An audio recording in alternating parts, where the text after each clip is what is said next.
Hello, hello, hello, and welcome to another episode of the Sabrina Zohar Show. My name is Sabrina Zohar, and I am your host. Hi, friends. Welcome back to another week, and welcome back to expanding on more of this self-love, how to come back home to yourself kind of series that I've been doing, because we can talk external all day, and why don't they like me, and why aren't they doing this, and why aren't they doing that? But at the end of the day, coming back home to yourself, whether you're single or in a relationship, is the number one priority. And so today, we're going to talk about how the fuck do you release control to the outcome and truly just surrender, whether it's you're in a relationship or not. I am so fucking excited. And guys, as always, we have the new course out with Britt Frank, the self-love course. It has been so amazing. Guys, go buy it. Get her book, her new book, A Line Out. Everything will be linked in the show notes. If you guys need anything, you can work one-on-one with me. Now that I'm ahead of time on my book schedule, I have opened my books up again. So feel free, join a course. There's a free guide, whatever you guys need. We are here to support you. And as always, thank you. Thank you for being authentic, and thank you for allowing me to show up as myself. Please don't forget, rate, review the show, leave a comment, whether it's on Spotify or YouTube, it doesn't really matter. Obviously, please remember the language that we use. I read all the reviews, so if you don't like something, that's okay. You have every right. We just don't need to attack anybody. And guys, just thank you. It has been my dream come true to guide you and to be here with you guys, and this has just been amazing. And so I'm really excited. Let's keep it fucking going. Guys, without further ado, let's get right on into it, shall we? Hi, friends. I'm excited about today's episode because I think this is something that I know I struggled with for fucking years, which was like, how do I actually release control to the outcome and just surrender and let things happen? And when I was dating, I really struggled with that because for me, any single time I met somebody, it had to be like, nope, this has to be the one. Like, I'll never forget when I met my ex, like the biggie, right? The one that was like my father that really fucking started this whole kind of trajectory and path for me. I remember calling my mom, seeing him walk across the street. He was wearing a green shirt. And I remember he's like, I'm in a green shirt. And I was like, as I looked, I just like this overwhelm of like, oh my God. I'll never forget, I text my mom, holy shit, this is the one. And he's this like tall drink of water, comes up, big muscular man, grabs me and says hi. And I was just like, okay, signed, sealed, delivered. Done. And we were thick as thieves. Like, we got along way too well. But all the while, I wasn't just looking at this as like, cool, let's just see what happens. And if it goes, great. And if it doesn't, it doesn't. No. I was hell bent on like, this has to be my person. And so I was changing who I was. I was morphing. I was trying so hard, like, to play the cool girl. Don't do this. Don't do this. We didn't sleep together for over a month. Like, I was really trying to play this right. And when he one day texts me just saying, it's not you, it's me. I'm just not ready for a relationship, blah, blah. I remember losing my fucking shit, crying hysterically and screaming and being on the phone and telling my mom, there has to be more to this. There's got to be something wrong with me. And it made dating really tough. And then when we got back together a few months later, again, I was so on the like, this is my person. I have to be with them. And that's why it's so dangerous when we say the one, the person that got away, because when you attach that kind of messaging, what you're telling your brain is like, I'm only safe if I have them. This is my person. I have to be. And then what happens? Then the other parts of the brain start to kick in and they're like, cool, that's safety. I have to have it. And here we are. So I wanted to share and start with that story because I think it's really important for you guys to know, like, you're not alone. You are not the only person going through this. There is nothing wrong with you, but we really have to start getting very real with ourselves. And it's kind of actually really interesting. Anytime I have friends, especially guys, that'll be like, oh, I went out with someone that listens to the podcast or is like a huge fan of yours, I kind of get a pretty revolving theme of they intellectually understand everything I'm saying, but yet when they show up on these dates, like our friend, a mutual friend of me and Ryan, he went on a date and he was like, oh, I could tell her anxiety pretty quickly. And he was like, there's nothing against that. He was like, but I could just tell. He was like, she trauma dumped on me, just like completely just bleh, all of these things. And then started talking about how she's obsessed with me and she listens to all my stuff. And all the while our friend is like, oh, okay, but like, are you implementing any of it? Cause like, I'm pretty sure Sabrina talks about like not trauma dumping. And she said one thing to him and he was like, whoa. And she's like, promise me you're not going to ghost me, right? Like, you're going to be honest with me. You're not going to ghost me, right? Like, I can't handle that. That's like way too much for me. I have way too high anxiety. And he just looked at her and he was like, dude, I've only known you for 30 minutes. Like, I will be honest with you and I will be upfront with you. And he was like, but needless to say, when I left, he was like, I didn't have any interest in seeing her again because she was so concerned with the outcome. And like, I'm not going to be okay if this happens. And it's like, instead of just walking away saying, well, this was fun and I hope to hear from you again. And if I don't, like, that's okay. I don't need to attach a story to it. It was how she was trauma dumping all of these things onto him and then going in to say, well, but I need this to work out. And it's like, when you come in with that kind of energy, people can tell.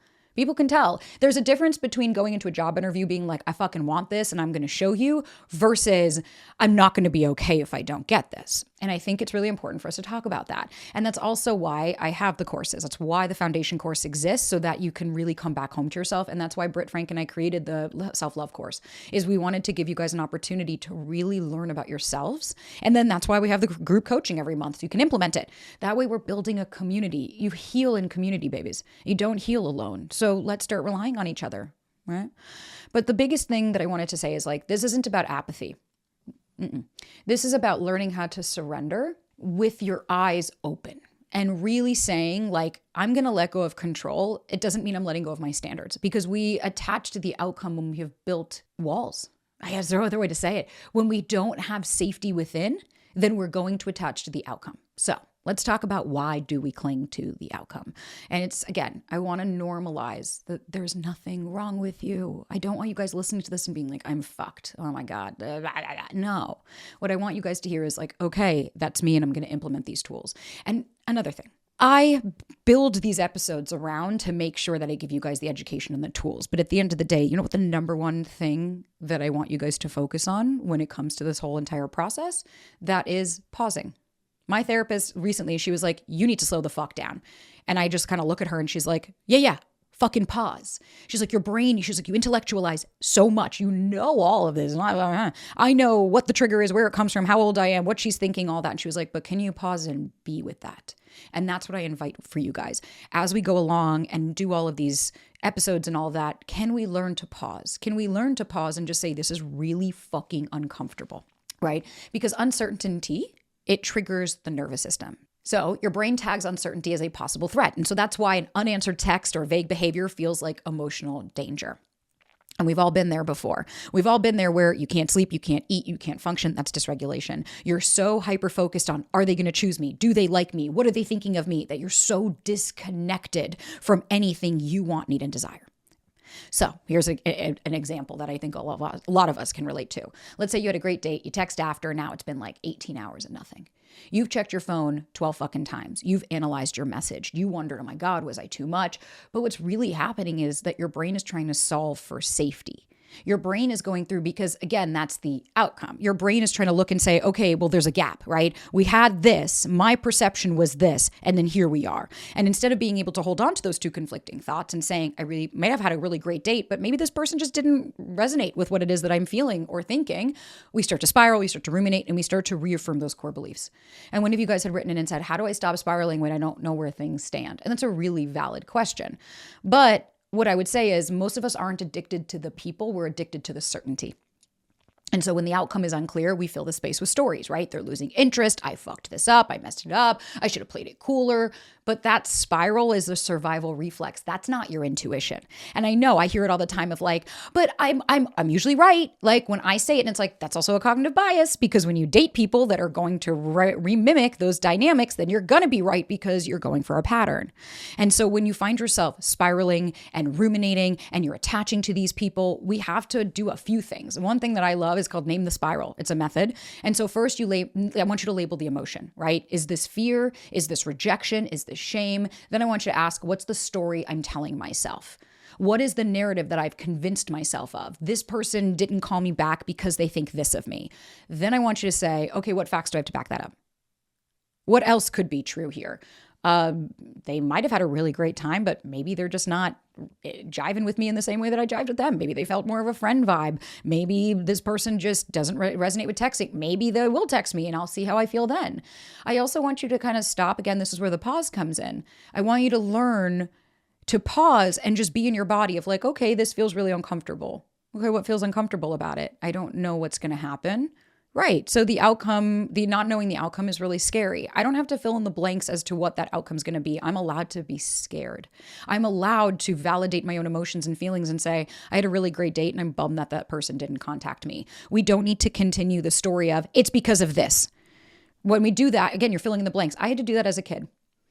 Because my dad was so inconsistent, because there was so much volatility, because you never knew where you stood, because it was walking on eggshells, what happens? That person leaves. I don't have the mental capacity and emotional bandwidth to be like, oh, my father's a narcissist who has his own issues and doesn't see love in the same way I do. I looked at it as, oh my God, what's wrong with me? My dad left me. The one person that's supposed to love me on paper that we are conditioned to believe is leaving me. So then there must be something wrong with me because our brain fills in the gaps. Egocentric age 0 to 7. So you automatically think it has to be me because of what happened in childhood. So that's where we have to say, what else could be true? We want to let your nervous system know it's not danger just because you don't have the answers. And I think that's where we get caught up is like, why do we ruminate and spiral? Well, because our fear center gets activated. And when our fear center gets activated, we go back into patterns. And when we go back into patterns and we ruminate and we spiral and we go on, then we have something called the salience network. And so that's that whole like, oh, see, I knew it. I was right. The salience network is the part of your brain that's responsible for scanning for what it is that you're thinking of. So it's the same as if I said, I want to buy a red car. Your brain, that salience network is like, okay, cool. I'm going to scan for the red cars everywhere I go. So that's why if you're like, I only date emotionally unavailable people and I'm usually right about it, it's like because you're on that loop and your brain is like, okay, cool, I'm going to scan and I'm going to find all of those people because that behavior feels familiar. Even I was talking to my therapist and I was telling her about past experiences and even me and Ryan with our stuff. And she looked at me and she goes, there's your pattern. And I said, what the fuck are you talking about? And she said, your pattern is going for people that are hot and cold, that are in and out, that disorganized, that classic, I'm in and I'm out, I'm in and I'm out, I'm in and I'm out. And she was like, because it's just a pattern that you've become so accustomed to. This episode is sponsored by Betterhelp. I couldn't be happier that mental health awareness is growing, but there is still a lot of progress to be made. Did you guys know that 26% of Americans who participated in a recent survey say they avoided seeking mental health support due to the fear of judgment? We have a stigma, we have a taboo, and I think for years I fell into that. I personally thought for a long time, no, there's just something wrong with me. There's nothing I can do to fix it. This is just who I am. And that's why I'm so grateful to have found Betterhelp, especially as we have Mental Health Awareness Month. And we want to really encourage each other to take care of our well-being and break the stigma. For me, Betterhelp has been incredible. I have had multiple therapists on there that have been truly game-changing. I know Tech Guy's on there. I've got a bunch of friends that are on Betterhelp, and everybody is having great success. And if you're not, and you don't like the therapist that you're seeing, you can go up and press Change Therapist for no fee and change your therapist as easy and simply as you possibly can on one app.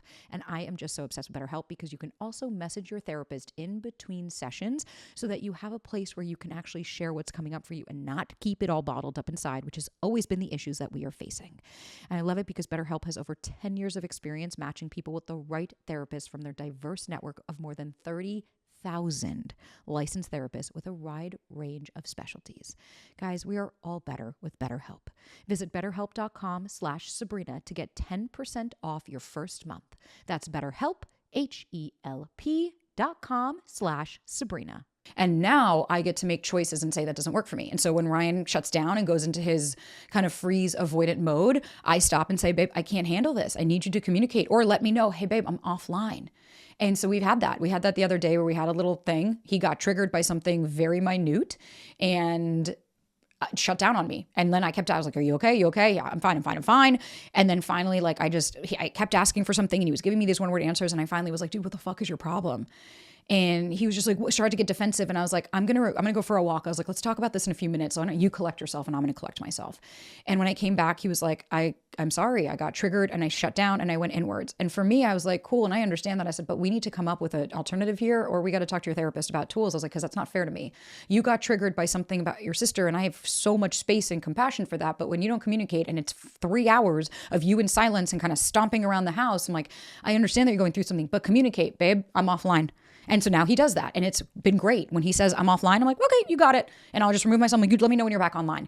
That way I could respect the boundaries of my partner. But that's what I mean by, like, I get to rewrite my history and my future. I get to rewrite what that history meant about me. I can't rewrite what actually fucking happened, but I don't have to make it be about me. I don't have to attach to outcomes, because here's the thing. If I had that conversation with him and he told me and started getting defensive and screamed at me or said, fuck you, I'm not changing, or blah, blah, blah, then I got to control. And I could say, you don't have to be my partner. I'm choosing for you to be my partner. And that also means that I get to make a choice if you continue to be my partner. This is not a threat. It's just being an adult and saying, if it works out, great. And if it doesn't, it doesn't. I will be okay no matter what. I have lost everything so many times in my life that if it happens again, okay. And if it doesn't, awesome. But I trust myself because I know. You want to know why? It's the same with, we couldn't find a house. Now we did, and we're moving.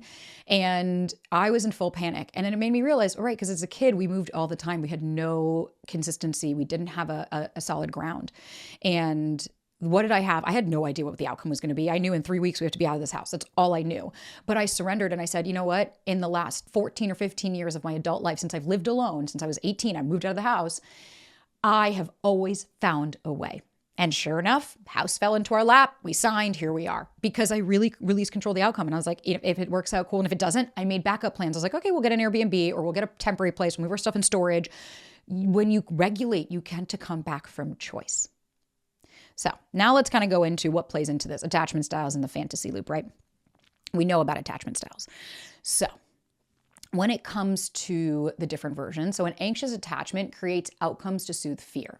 So we imagine the life, the future, the partner, even when reality is still unfolding. So notice how the anxious attacher is, we're going to have the white picket fence and we're going to do this because they have the halo effect. Well, I saw one great date and now all of a sudden I did the college tour and we were speaking to this lovely young girl and she said, well, I had one date with this guy and like now I can't get him out of my head, blah, blah. He's breadcrumbing me. I know he's not right. And I was like, okay, well, what do you think about him? She's like, he's amazing. He's so great. And I was like, that's it. I said, how do you know all that? She said, well, we had one great date. And I said, so now you're just whitewashing everything. We had one nice time together. So now this person must be all of these things that I've projected onto them and they have to be my future. Even when in reality, you're seeing that it's not matching up. So we have to start to look at how that plays out. And then we have the avoidant attachment. They create outcomes to maintain distance. So you decide how it will go before giving it a real chance so you can control expectations and avoid risk. That's why the anxious and avoidant are so different. That's why they come at it differently. The anxious person is like, you're my future. The avoidant person's like, I need to maintain my space. Again, no one's right or wrong. Both people are suffering from anxiety. Both people have avoidance in different ways. The anxious person is avoiding sitting with themselves. The avoidant person is avoiding sitting with other people. So like I've had that fake relationship. I have met guys and literally within that afternoon, I'm like, this is it. This is my person. And I start to over conflate. And all of a sudden I'm like, this is the one for me and da, da, da. And then I've had it the other way where when a guy and I are getting along really well, and then all of a sudden they leave and they're like, I feel suffocated. I feel like I need space because both of us are going back into our patterns. Both of us are going back into our patterns. And that kind of plays into that limerent state of like, you're creating this version of who you want them to be because of what are you avoiding dealing with if it doesn't pan out? That you have to be alone, that no one's going to come and save you, that you have to protect yourself, that maybe your core beliefs are right. That's usually why we want other people to soothe us. And someone had asked, why do I get obsessed with the idea of them even when I don't actually know them that well? I mean, we've talked about this with limerence, but it's because what you're attached to isn't the person. And I hate to break it to you, it's the hope that this could finally be the thing that works for you, right? You're trying to soothe all of those past disappointments with a fantasy future. And you want to say, well, you know what? It's been so terrible with all the other people. This is going to be the one. This is going to be the person. You're telling your nervous system, I'm only safe if I have this person. So let's go over a tool. It's called the 3-column projection practice. So I want you to split a paper into 3 fucking columns, right? So the first one is what I know about them, actual facts. So I hear this all the time. They're so thoughtful and compassionate in this. And when you start to go, really, what made them that?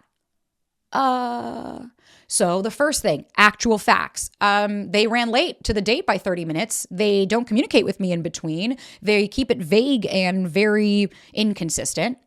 What I feel, what's your emotional response? I feel like I'm not a priority. I feel like I'm 5 years old again, kind of trying to convince my parents to see me. And then the last aisle, what am I seeing? What's your fantasy storyline? Because what you're doing when you do that, like, what am I imagining? What am I imagining is that, like, I will be honest. Okay. So I've had this happen a lot of times, but there was one dude I remember right before we went on the date, I completely imagined this entire fantasy of like, well, he likes to do this. We're going to be like this. We're going to do this. And he was the owner of this like really big, like massive chain company. I'm not going to say anything more than that, but like big. You would know it if I said it. And he was like tattooed. He was this babe. But then we showed up. He was shorter than me. And like, listen, for some people, they don't care. For me, that's like a biggie. I'm 5'8", almost 5'9". So it's like when I wear heels and stuff, I'm like, oh, okay. And again, it just was different. I was still attracted to him. I didn't care. But I was creating this whole thing. He barely spoke on the date, like literally barely spoke. We barely touched each other. We went out. And I remember after, like when I had said, when we left and I was like, I'd love to see you again. And he asked me, he's like, I got to be honest, why? And he's like, I didn't feel any connection and I didn't think you did. He's like, we didn't even kiss. We hugged each other goodbye. And he was like, I'm genuinely curious. And he was right. I said, because I liked the idea of you. I liked the idea that somebody successful and very well connected could like me. And if you like me and if you choose me, then there it is. I'm good. Then all of those things that I know from the past to be gone. And when you write all these things down, you give your prefrontal cortex data to work with instead of letting the default mode network write the entire relationship narrative alone. And the default mode network is what we go back on, which is the familiar.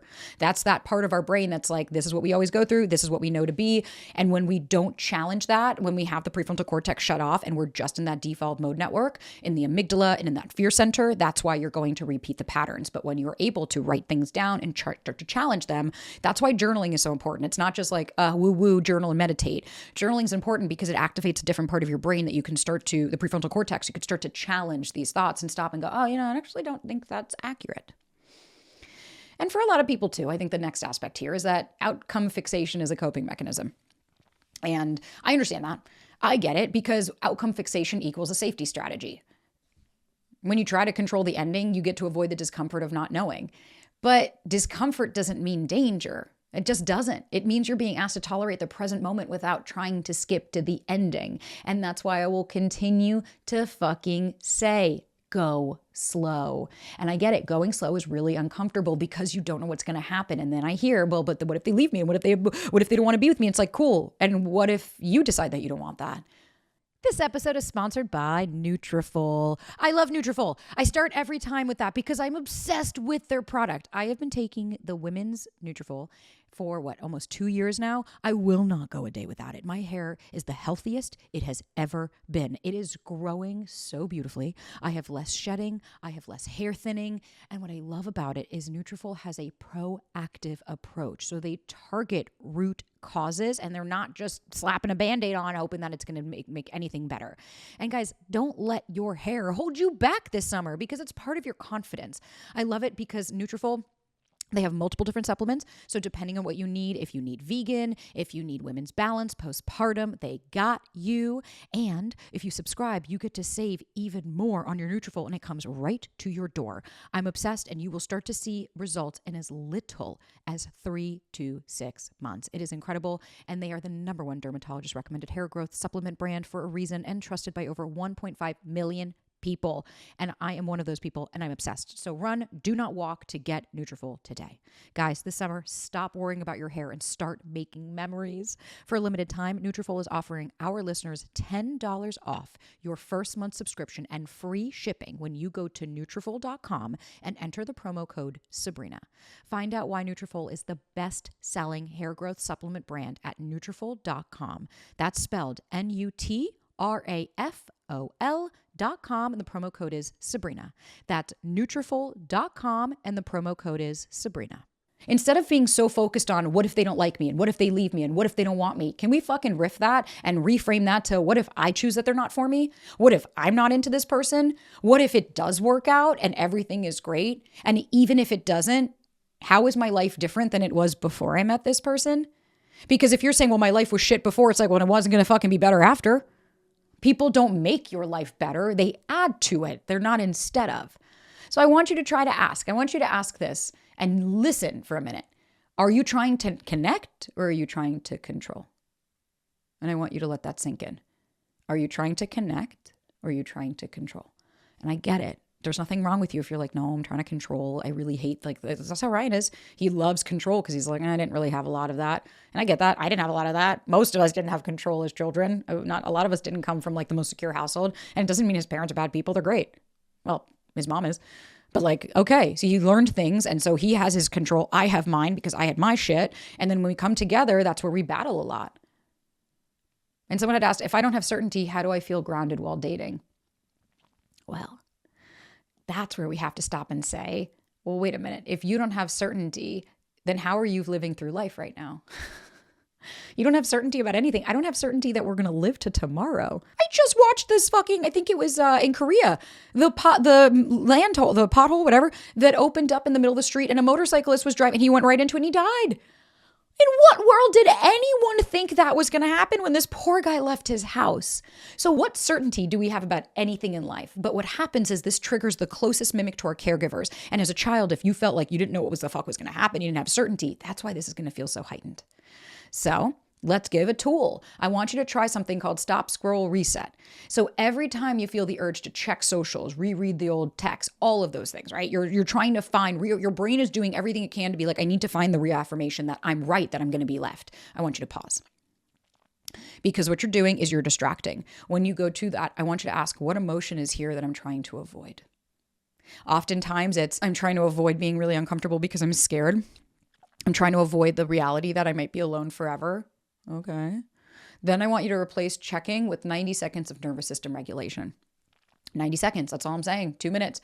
That could be doing box breathing. That could be going and taking some fucking freezing water. You could grab ice cubes and hold on to them. You could shake it out. You could do jumping jacks. You can do whatever you need to do.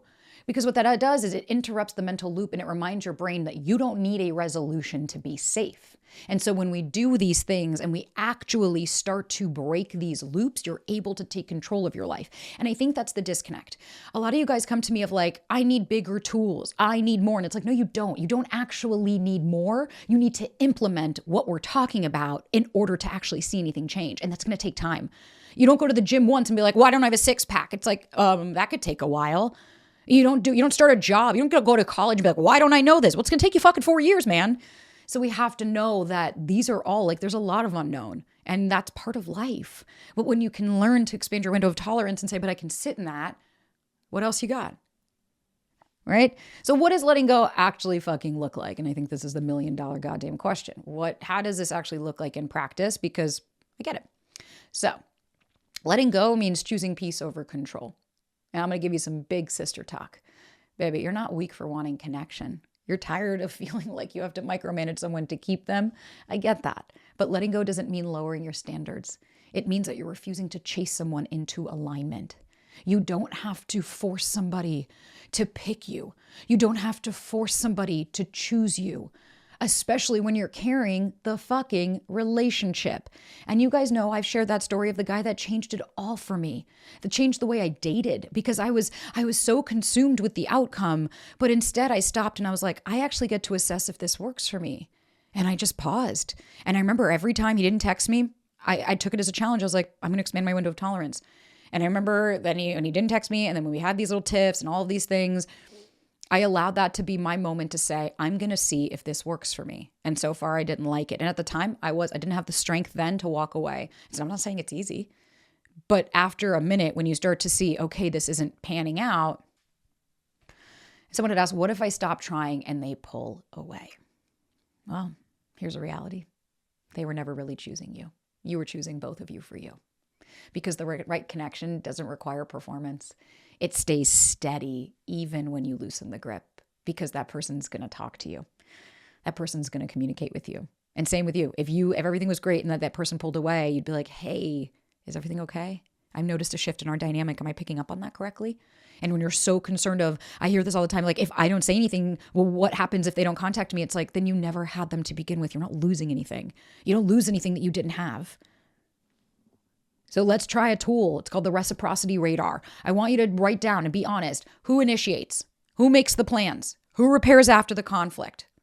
And then I want you to ask, if I stopped this connection, would it keep going? Because then right there, you're so fucking focused on the outcome and where I'm going and what I need and this has to work that you're not actually sitting and looking at what is. And this is the same as if you're in a relationship or you're dating. Because truth be told, I am so tired of seeing, like I was talking to my friend about this, that there are way too many therapists trying to keep couples together that have no fucking business being together. We have this time of like, no, you have to be with them, right? And it's like, no, if you guys are both doing the work, please do. But there are a lot of people that I look and you're like, that person's mocking you. They're putting you down. They're making fun of you. They don't believe in therapy, but yet you want to make this work. You want to commit because the outcome is, no, I'm a failure if this doesn't work. I'm going to be alone forever. I'm never going to meet anybody. So you've already decided your future if that doesn't work. And then you wonder why it's so hard to walk away. You wonder why it's so hard to imagine a different life.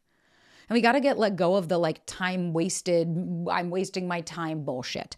Because no time is ever wasted if you're fucking learning from something about yourself. What you waste is staying in something that fucking drains you out of fear of starting over. I had one of my clients and she said, well, I'm just terrified. I'm 37. I really want kids. I'm scared if I like leave this person. And I'm like, dude, you're wasting more of your time by staying with this person, hoping he's going to change. And sure enough, she stayed. At 39, she was like, I'm fucking done. Met a guy, they have 2 kids now. And she was down to the wire. She's like, I banged him out back to back because she stopped. She was like, I'm done. I'm surrendering. She's like, this person's not changing. And I'm only wasting more of my time if I don't learn from this and actually move on. Because the fear that you have of like, my clock is ticking. And I get it. I'm 35. I'll be 35. Well, by the time this comes out, I'm 35. It's very real. And the same with like starting over in your 30s or being back on the apps. And that fear keeps you stuck. You're allowed to grieve the loss of timelines and the power of reclaiming your time. You're allowed to be sad that you didn't do certain things. But like, even for me, I think about this all the time. I'm like, man, if I had had a kid earlier on, and I'm like, but I didn't have a child early on. And here I am going, but I'm glad I didn't. I don't know that I wanted that. Yeah, there are definitely times in my 20s that I'm like, I wish I had learned this earlier, but I didn't. What am I going to do? I can't change that. There's no time wasted if you're learning from it. And we don't have to make it good or bad. Like one of my clients this morning, he was like, I want to make sure I learn from this and it's not just a bad situation. I said, but that's the problem. Maybe what we can learn from it is just coming home to yourself and saying, I'm just no longer willing to accept that. Because someone asks, how do I not feel like I failed when something didn't work out? And it's like, well, what's the narrative that what's the story you're telling about yourself? Because then you can start to look like, what did I learn about my patterns, my boundaries, and my desires? What did I learn from this? What version of me was attracted to this person? And what do I want to shift for the next time? What am I now more clear on because of this experience? You also get to take these situations as learning lessons and saying, oh shit, why do you think I share all my stories with you guys? Because then from that I go, and what did I learn from that? I learned this. And then what did I learn from that? I learned this. I layer it on because from every situation, I'm learning myself. I'm learning how I want to show up. I'm learning the different ways I want to communicate with people. But how are you going to know that if you're not experiencing it? And I get it. That's what I mean by like, we want the guarantee and the certainty, but yet we're not willing to go through the discomfort of learning it. And if you're going to do that, then at that point, you're not actually learning. I'm not teaching you how to fish. I'm just giving it to you. So now let's actually practice surrendering in real time. Like, because surrendering is a daily practice. This isn't just like a one-time thing. Again, I use the gym analogy because it's the closest to it. You don't just go once and be like, okay, that's it. So like, I want you to think of surrendering as like returning to your center over and over again, because you're going to want to reach, predict, spiral, but you come back, you breathe, and then you let go. It's not that you're bad at fucking letting go. You just haven't learned how to feel safe without a plan yet. And I get that. And that's why sometimes even with me, where I'll stop and I'm like, I don't know what's going to happen, but I trust that I will figure it out. Because when I do that, what I do is I start to activate that part of my brain that's like problem solving and common fucking sense, the prefrontal cortex. Okay, I can do this. I could do this. And there's a tool, it's called the present moment anchor. And so in these moments, I want you to ask yourself, what's actually happening right now? What's actually happening right now? And then what action can I take that supports me today, not my imagined future? So you could do grounding objects, like you could literally have a bracelet. You could have a rock on your fucking counter. You could do anything that is a physical cue that you're in the now. I'm here right now, your breath. Now I breathe in, now I breathe out. That's sometimes I'll just literally put my hand over my heart and I'm like, I feel my chest expanding and contracting, because what I'm doing is that bringing me back to where I am. Okay, I have no control. You're right. You guys think that I wake up every morning in daisies and roses? Every single morning I wake up worried I'm going to lose everything because that was my childhood. But then I get to make the conscious choice, and I look and I see my Barbie camera and I'm like, Sabrina, you're here now. You're not back then. You get to make a choice, and I might be scared, but that doesn't mean I don't still have a choice. When you're dysregulated, when there's a tiger chasing after you, you might be scared, but once you regulate, you can also make the choices. And then when we build that self-trust, you'll stop clinging to what's uncertain. Because the more you trust your ability to handle whatever the fuck happens, the less you need to control what happens. When you trust yourself, that's why overthinking is a lack of self-trust. People ask all the time, I always second guess myself when dating or I'm in a relationship. How do I trust that I'm making the right decision? Well, we got to start with the micro moments. As Britt Frank always says, those micro yeses.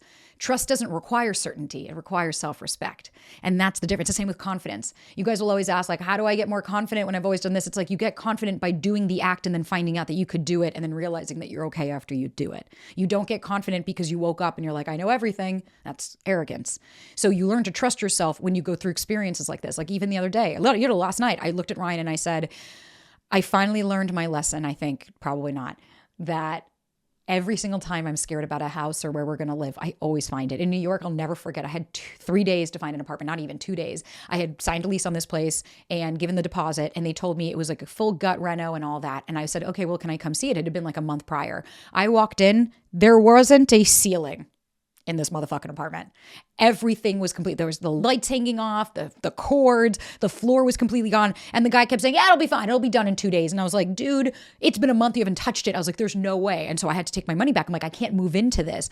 I was in full panic. As me and Clem, the movers are coming in 2 days. I don't know where. I have to give this apartment up.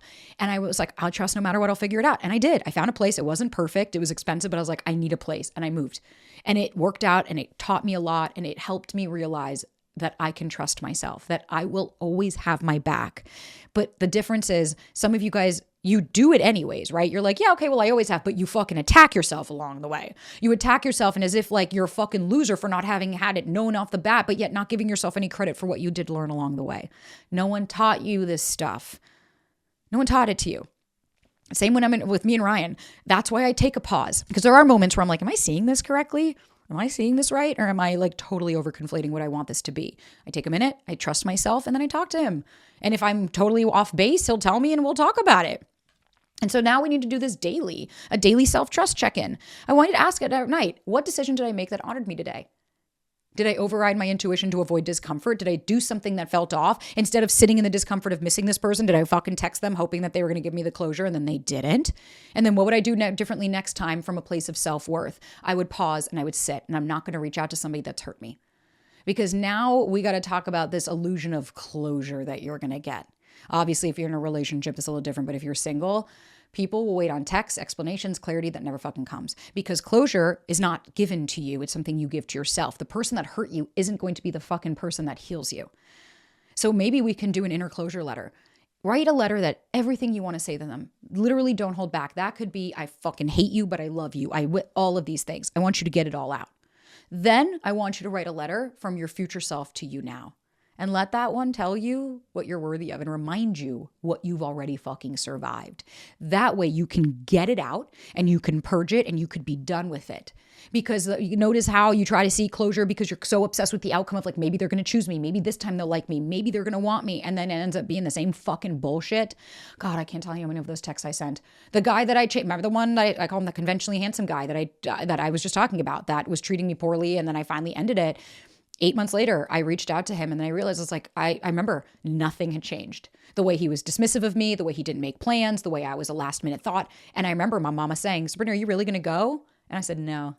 I met Ryan 2 months later because I wasn't controlling the outcome anymore. I was like, I'll find somebody else. I'll meet somebody else. This ain't worth it. You don't need to know where things are going to go to trust yourself in it, whether you're with somebody or not, whether you're single or not, because letting go isn't giving up. You're stepping into a higher level of self-trust. You're saying, even if this doesn't become what I hoped, I will still fucking be okay. I will still be worthy and I will still be whole. You got to let go of that story so you can finally meet reality and maybe something even better. I want you to sit with that for a second.